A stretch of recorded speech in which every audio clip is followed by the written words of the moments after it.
Et yo les gars, c'est Strat2A, comment ça va avec moi les gars? Ça va super. On se retrouve aujourd'hui pour une nouvelle vidéo, une vidéo présentation de ma technique de farm. Donc je vais vous présenter ma composition, une composition très connue ou non, je sais pas du tout.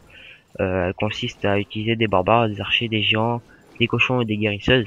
Donc c'est la base d'une technique de farm, sauf qu'elle a été un petit peu modifiée en rajoutant quelques petites troupes, quelques petits sorts.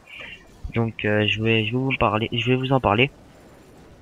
Tout d'abord, il faut savoir que cette composition de troupes coûte assez cher puisque pour les HDV9, elle coûte à peu près 96 000 élixirs sans sort et que pour les HDV10, elle coûte à peu près 110 000 élixirs sans sort. Donc si vous prenez des sorts, vous prenez à peu près, en général, c'est 2 sorts par attaque. Si vous en mettez plus, vous allez pas gagner grand chose.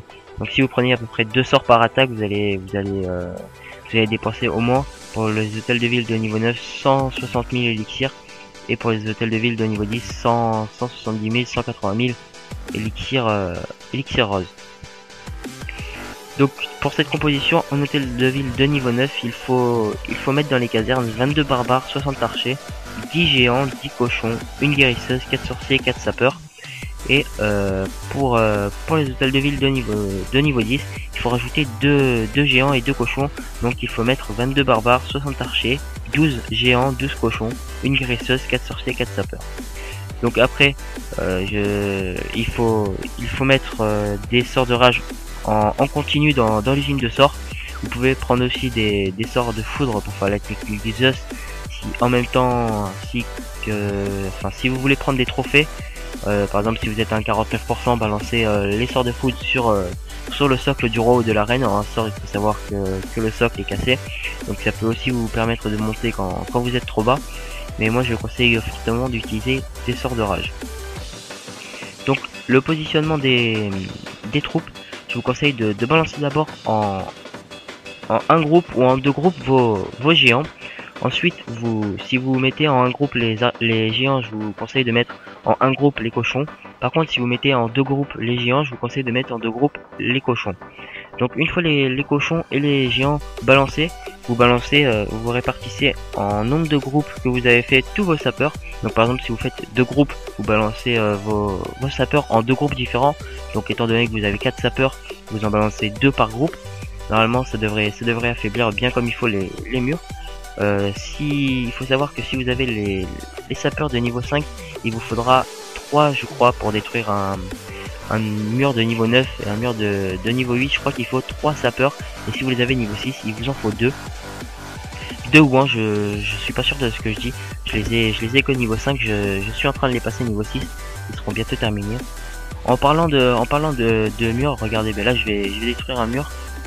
Donc oui, il en faut un. Vous avez pu voir que je m'attaque quand même, vous pouvez voir que je m'attaque quand même à de très gros villages, puisque là il y a tout qui me tire dessus. Il y a les tours de l'enfer en mode solo, donc les tours de l'enfer en mode solo font vraiment mal. Là j'avais eu la chance d'avoir une sorcière dans le chat du clan. C'était dans le clan K-Attitude, si je me rappelle bien. C'est un super clan d'ailleurs, je vous conseille énormément. Donc je vais vite fait revenir à la composition de troupes. Vous utilisez donc, une fois avoir balancé vos sapeurs, vos géants et vos cochons, vous balancez vos archers derrière ainsi que vos barbares. Donc vous prenez vos 2 doigts, vous savez, et vous mettez vos archers et vos barbares. Une fois les archers et les barbares balancés, vous balancez vos sorciers. Donc vos sorciers, vous les balancez côte à côte. Donc n'essayez pas de mettre un sorcier à gauche, un sorcier à droite, un sorcier en bas, un sorcier en haut. Vous les balancez tous côte à côte. Et votre guérisseuse, vous la balancez directement après avoir balancé les sorciers. Donc comme ça, elle va avancer. Les cochons et les géants auront commencé à détruire toutes les anti-aériennes. Donc la guérisseuse ne se fera peut-être plus tirer dessus. Ça arrive souvent que les anti-aériens sont encore là. Du coup, votre guérisseuse a juste le temps de soigner vos géants et elle meurt tout de suite. Donc c'est pour ça qu'il faut avoir des sorts de rage, comme ça vous enragez directement vos géants quand ils arrivent vers les défenses. Donc voilà. Donc j'ai parlé de tout ce qu'il fallait placer. Donc là on arrive à la fin de la vidéo. J'espère que cette petite vidéo vous aura plu. Si vous avez des problèmes, si vous avez des questions, n'hésitez pas à me demander dans les commentaires de la vidéo, j'y répondrai avec grand plaisir. Et si la vidéo vous a plu, je vous invite à laisser un petit j'aime. Allez, c'était Strat2A, à plus les gars.